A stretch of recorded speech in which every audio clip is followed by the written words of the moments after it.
We're spending a few days at Big Bend National Park. It is an amazing place with deserts and mountains and forests, and we're going to try to take all of them in. And of course, the name of the park is Big Bend because we are at the Rio Grande River. Hi, I'm Jeff. Kathy's watching me do this, and this is Miles and Smiles.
This is our second day in Big Bend, and it's hard to believe that we're in the same park.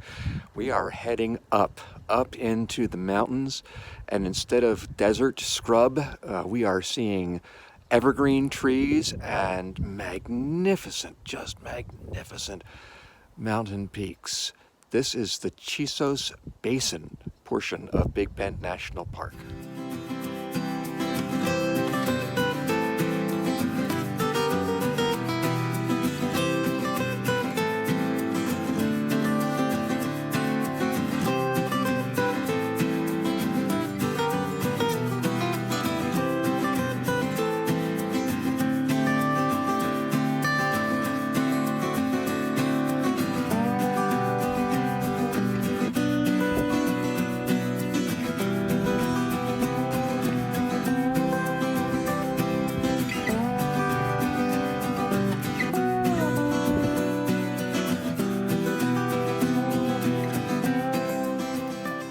What was it like to live in Big Bend before it became a national park? Well, this is the little town of Castolon, which is pretty close down to the river.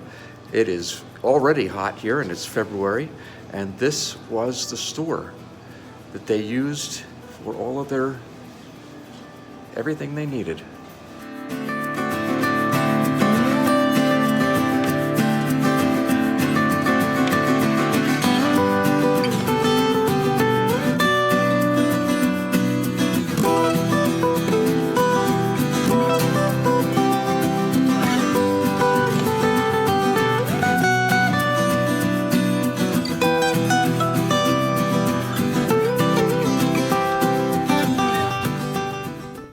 It's not a trip to Texas without some good Texas barbecue.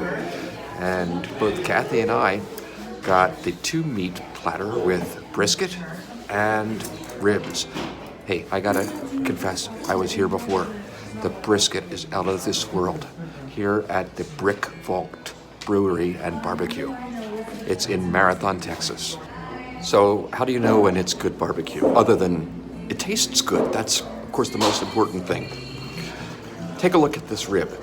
Look at the crust of herbs and spices on the outside of it. You do not need sauce to enjoy this rib. It is delicious and flavorful just the way it is. Take a look at this brisket. See that pink layer? That's a smoke layer. This is beautifully smoked and moist.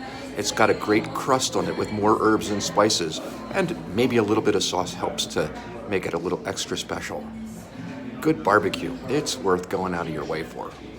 Out of the way is kind of an understatement.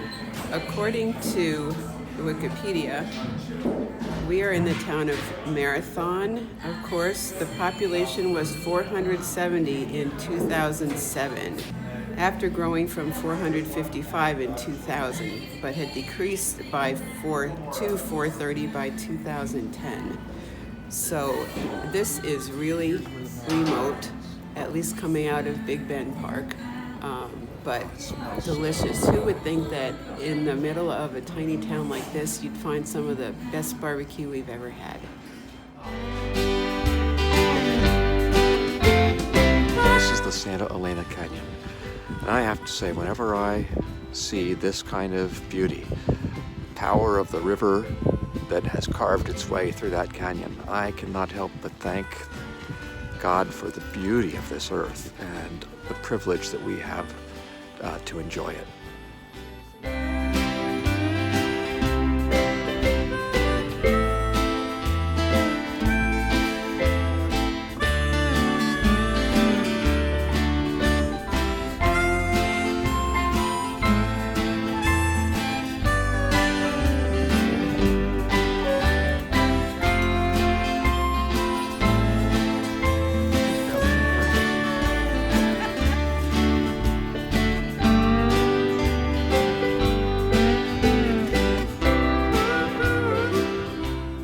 So, Kathy, we're about to start our very first off-road adventure in our Jeep. How are you feeling about driving off-road? Oh, yeah, it's going to be a wild and crazy ride. Hang on. Now, actually, it's called the Old Maverick Road, and it is partially finished.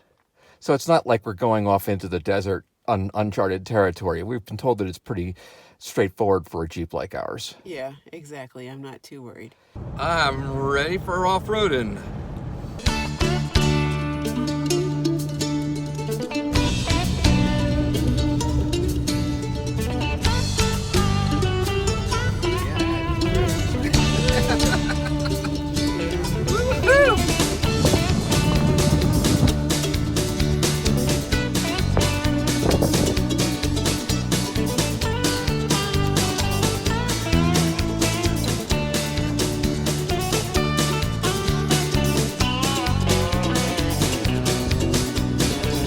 What a roller coaster ride, Kath. Yeah. Good job. Thanks. That was kind of fun. Now 21 miles to Panther Junction and we can fill up with gas. One important thing in the desert, make sure you got enough gas.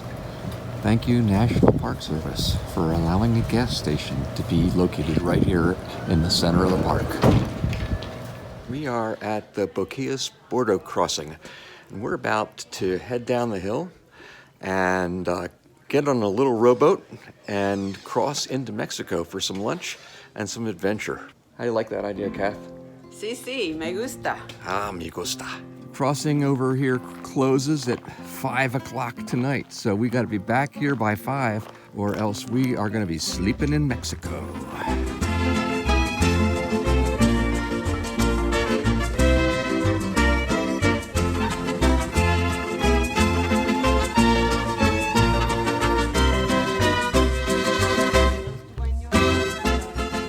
Is that dog American or Mexican? Right.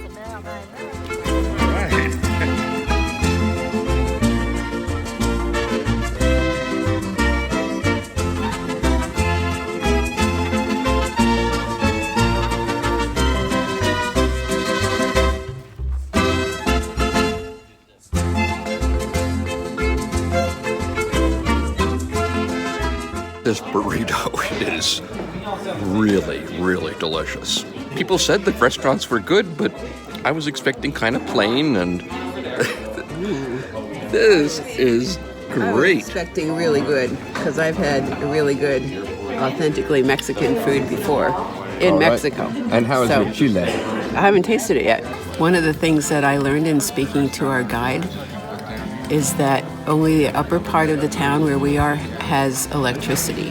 The lower part of the town where he lives, they have no electricity at all. They use solar lanterns to have some light at night.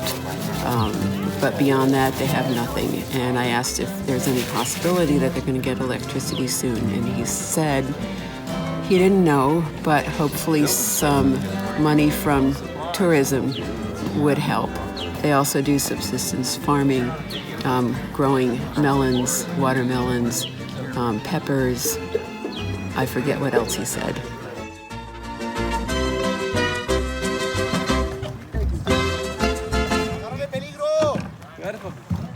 Not every tourist is interested in or able to go across the river to see the town of Bukias, but the people in Bukias are pretty enterprising.